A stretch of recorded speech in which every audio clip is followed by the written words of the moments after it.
MA baby CPM-ന്റെ general secretary എന്ന പദവി അലങ്കരിച്ചിരിക്കുകയാണ്.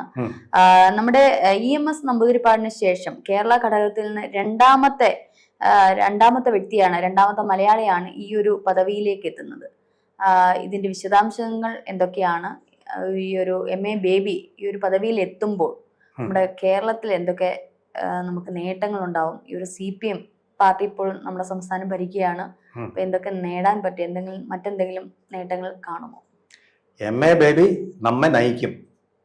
പണ്ട് നമ്മൾ ഇതുപോലെ പറഞ്ഞു, MA ജോൺ നമ്മെ നയിക്കും, തിരുത്തൽവാദി കോൺഗ്രസിന്റെ കാലത്ത്. അതുപോലെ ഇപ്പോൾ വന്നിരിക്കുന്ന MA ബേബി തീർച്ചയായിട്ടും SFI പ്രവർത്തിക്കുമ്പോൾ തന്നെ അഖിലേന്ത്യാ പ്രശസ്തനാവുകയും പാർട്ടിയുടെ വലിയൊരു സൈദ്ധാന്തികനായിട്ട് മാറുകയും ചെയ്ത ആളാണ്. ആഴത്തിലും പരപ്പിലുമുള്ള വായന കൊണ്ടൊക്കെ ശ്രദ്ധേയനാണ്. അതാണ് അദ്ദേഹത്തെക്കുറിച്ച് പറയാനുള്ള നല്ല വാക്ക് എന്ന് പറയുന്നത്.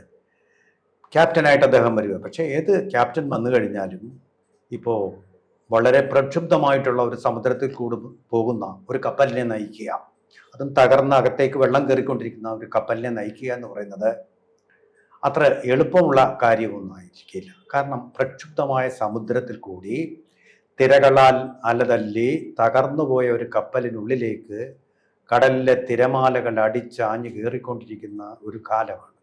MAബിയുടെ കുഴപ്പം കൊണ്ടല്ല, ലോകമാസകലം തിരിച്ചു ചിന്തിച്ചു തുടങ്ങിയിരിക്കുന്നു.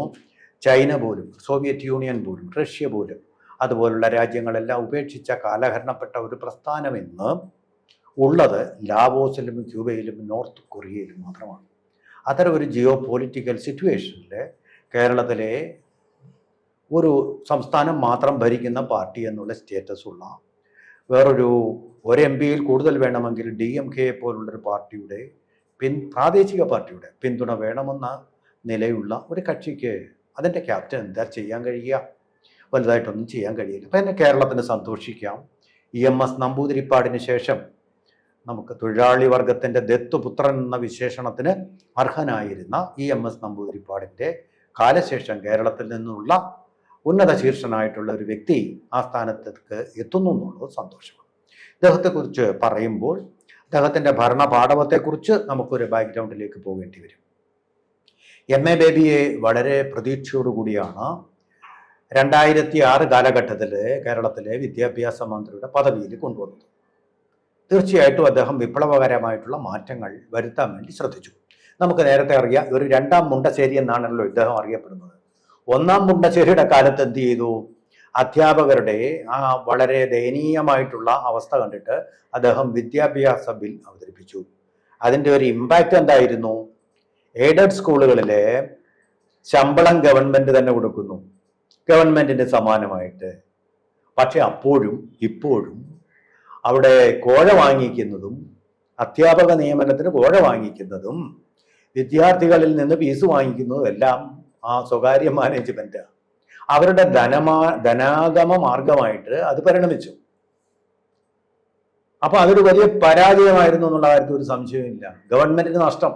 ഈ ബില്ലുകളൊക്കെ കൊണ്ടാണ് ഗവൺമെന്റ് ഇപ്പൊ കടക്കണിയിൽ പെട്ടിരിക്കുന്നത് എത്രയോ വർഷങ്ങളായിട്ട്. അതിനൊരു മാനേജ്മെന്റുകൾ സമ്പന്നമാവുകയും ചെയ്യുക. ഇതാണ് സംഭവിച്ചത് ഫലത്തിൽ. എന്ന് പറഞ്ഞതുപോലെ തന്നെ ഒരു രണ്ടാം വിദ്യാഭ്യാസ ബില്ല് ഇദ്ദേഹം കൊണ്ടുവന്നു. നേരത്തെ നമുക്കറിയാം, സ്വാശ്രയ കോളേജുകൾ ധാരാളമായിട്ട് അനുവദിച്ചു കൊടുത്തു. AK ആന്റണി മുഖ്യമന്ത്രിയായിരുന്നപ്പോൾ 2 സ്വാശ്രയ കോളേജ് സമം ഒരു ഗവൺമെന്റ് കോളേജ് എന്നായിരുന്നു നല്ല ആശയമാണ്. പക്ഷെ അതൊരു എഗ്രിമെന്റ് ആക്കിയിട്ടില്ല, കരാർ ഒപ്പിട്ടിട്ടില്ല. അപ്പൊ ഈ പറഞ്ഞത് ആന്റണി പറഞ്ഞു, പക്ഷേ അത് മാനേജ്മെന്റുകൾ അത് പാലിച്ചില്ല. അപ്പൊ അതിന് എന്നാ ഞാൻ കാണിച്ചു തരാമെന്നും പറഞ്ഞ് MA ബേബി ബില്ല് ഒരു രണ്ടാം വിദ്യാഭ്യാസ ബില്ല് കൊണ്ടുവന്നു. അതനുസരിച്ച് ഈ സ്വാശ്രയ കോളേജിലെ ഫീസ് നിശ്ചയിക്കുന്നതും വിദ്യാർത്ഥികളുടെ അഡ്മിഷൻ നിയന്ത്രിക്കുന്നതും അതിൻ്റെ സാമ്പത്തികമായിട്ടുള്ള ഏർപ്പാടുകളും എല്ലാം തന്നെ ഗവൺമെന്റ് അങ്ങ് ഏറ്റെടുത്തു. എന്ന് പറഞ്ഞാൽ അവയെ പൊതു വിദ്യാഭ്യാസ സ്ഥാപനങ്ങളായിട്ട് അങ്ങ് മാറ്റി ബില്ലും പാസ്സാക്കി. കേരളം ഉടനീളം ഇതിനെക്കുറിച്ചുള്ള ഡിബേറ്റുകൾ അദ്ദേഹം നടത്തി. അതിൽ മിടുക്കനാണ് ഇദ്ദേഹം. ഇപ്പം എൻ്റെ പരിപാടികളിലും വന്ന് ഡിബേറ്റുകളിൽ നമ്പർ 1 ആണ് ഇദ്ദേഹം. തോൽപ്പിക്കാൻ ആരുമില്ല ഇദ്ദേഹത്തെ. അതുപോലെ വാദമുഖങ്ങൾ ഉന്നയിക്കാനുള്ള ശക്തമായിട്ടുള്ള ഒരു സൈദ്ധാന്തിക പിൻബലമുള്ള വ്യക്തിയാണ്, സംശയമില്ല. എല്ലാവരും പറയാനുണ്ട്, ബേബി ഉണ്ടെങ്കിൽ പിന്നെ തർക്കിച്ച് ജയിക്കാൻ പറ്റില്ല മറുകക്ഷിക്ക്. അത്ര നല്ലൊരു ഡിബേറ്ററാണ്, വളരെ നല്ല ഡിബേറ്റർ. ആ നിലവാരത്തിലുള്ള ഒരാളാണ്. പക്ഷേ ബില്ലിൻ്റെ അവസ്ഥ എന്തായിരുന്നു? കേരളത്തിലെ ശക്തമായിട്ടുള്ള മാനേജ്മെന്റ്, പ്രത്യേകിച്ചും ക്രിസ്ത്യൻ മാനേജ്മെന്റ്, അവിടുത്തെ രൂപതകൾ നടത്തിയിരുന്ന കോളേജുകളുണ്ട്. ആ രൂപതകളെ അദ്ദേഹം വിശേഷിപ്പിച്ചത് രൂപത എന്നുള്ളതാണ്. രൂപത എന്നുള്ളതാണ് ഈ രൂപതകളുടെ അർത്ഥം എന്ന് പറഞ്ഞാൽ കോഴ വാങ്ങിക്കുക എന്നുള്ള അർത്ഥത്തിൽ കളിയാക്കിക്കൊണ്ടാണ് നടത്തിയത്. പക്ഷേ എന്ത് പറ്റി? വളരെ ശക്തമായിട്ടുള്ള എതിർപ്പിന്റെ തുടർന്ന് അവർ കേസ് പോയി കൊന്നു. ന്യൂനപക്ഷങ്ങളുടെ കോളേജുകളിൽ അവർ കളിക്കാൻ പറ്റുകയില്ലെന്ന് ബേബി എന്ന് പാഠം പഠിച്ചു. അന്ന് ബേബി ആയിരുന്നു അദ്ദേഹം. ഇപ്പോഴും പേര് ബേബി തന്നെ ആണെങ്കിലും കുറച്ചുകൂടെ മെച്യൂർ ആയിട്ടുണ്ടാവുമെന്ന് ഞാൻ കരുതുന്നു. അവിടെ പോയി കളിച്ചാൽ നിങ്ങൾക്ക് വിജയിക്കാൻ പറ്റില്ല. ന്യൂനപക്ഷ അവകാശങ്ങൾ, നമ്മുടെ ഭരണഘടന ഉറപ്പു നൽകിയിട്ടുള്ള ന്യൂനപക്ഷ അവകാശങ്ങളുടെ പിൻബലത്തിൽ ബേബിയുടെ ബില്ലിനെ അവർ അറബിക്കടലിലേക്ക് വലിച്ചു. നടപ്പാക്കാതായി. നല്ല ആശയമാണ്, പക്ഷെ ഇന്ത്യൻ ഭരണഘടന അനുസരിച്ച് നടപ്പാവുകയില്ല. ന്യൂനപക്ഷങ്ങൾക്ക് പ്രത്യേക അവകാശങ്ങൾ കൊടുത്തിട്ടുണ്ട്. അതിൽ കയറി ആ പാറയിൽ തട്ടി എം.എ. ബേബിയുടെ കപ്പൽ അന്ന് പൊട്ടിപ്പൊളിഞ്ഞ് പാളീസായി അറബിക്കടലിലെ ആഴത്തിലേക്ക് ടൈറ്റാനിക് കപ്പൽ പോയതുപോലെ പോയതാണ്. അങ്ങനെ അദ്ദേഹം പിന്നെ മന്ത്രിയായിട്ടുമില്ല.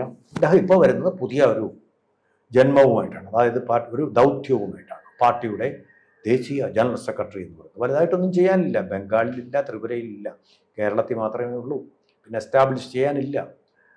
അശോക് ധാവ്ളെ എന്ന് പറയുന്ന വലിയ കമ്മ്യൂണിസ്റ്റ് നേതാവിനെ കർഷക സമരം നടത്തിച്ച്, കർഷകരെ പൊരുവേലിൽ നടത്തിച്ച്, മൈലുകളോളം നടത്തിച്ച് മഹാരാഷ്ട്രയുടെ മുംബൈയിലെത്തി അവിടുത്തെ മുഖ്യമന്ത്രിയെ അടിയറവ് പറയിപ്പിച്ച് കർഷകരുമായി ചർച്ചയ്ക്ക് പ്രേരിപ്പിച്ച അതിനൂതനവും ധീരവുമായിട്ടുള്ളൊരു സമരത്തിലേക്ക് നയിച്ച ആളാണ് അശോക് ധാവ്ളെ. അദ്ദേഹത്തിന് ഇത് കണ്ടസ്റ്റ് ചെയ്യണമെന്നുണ്ടായിരുന്നു. പക്ഷേ ഈ പോളിറ്റ് ബ്യൂറോയിലെ ഏറെ ആൾക്കാരും പിന്തുണച്ചത് നമ്മുടെ എം.എ. ബേബി സഖാവിന് തന്നെയാണ്. അതുകൊണ്ടാണ്. പിന്നെ വേറൊരാൾ ഉണ്ടായിരുന്നത് എന്ന് പറയുന്നത് മുഹമ്മദ് സലീം എന്ന് പറയുന്ന വളരെ ആദരണീയനായ ഒരു വ്യക്തിയാണ് ബംഗാളിൽ. അദ്ദേഹത്തിനോട് അദ്ദേഹം പറഞ്ഞത് എന്താണെന്ന് വെച്ചാൽ, എനിക്കൊരു താല്പര്യമില്ല ഈ പദവി, എന്തിനാ വെറുതെ, കൊട്ടാരമില്ലാത്ത രാജാവായിരുന്നിട്ട് വല്ല കാര്യമുണ്ടോ? അതുകൊണ്ട് അദ്ദേഹം അങ്ങ് നിഷ്ക്രമിച്ചു. പക്ഷേ അദ്ദേഹം ധീരനായിട്ടുള്ളൊരു കമ്മ്യൂണിസ്റ്റാണ്. അദ്ദേഹമാണ് പറഞ്ഞത്, വീണാ വിജയന്റെ കേസ് കൈകാര്യം ചെയ്യേണ്ട ബാധ്യത പാർട്ടിക്കില്ല, ഇത് രാഷ്ട്രീയമല്ല, വ്യക്തിപരമായിട്ട് കൈകാര്യം ചെയ്യാം. പിണറായി വിജയൻ എന്താണ്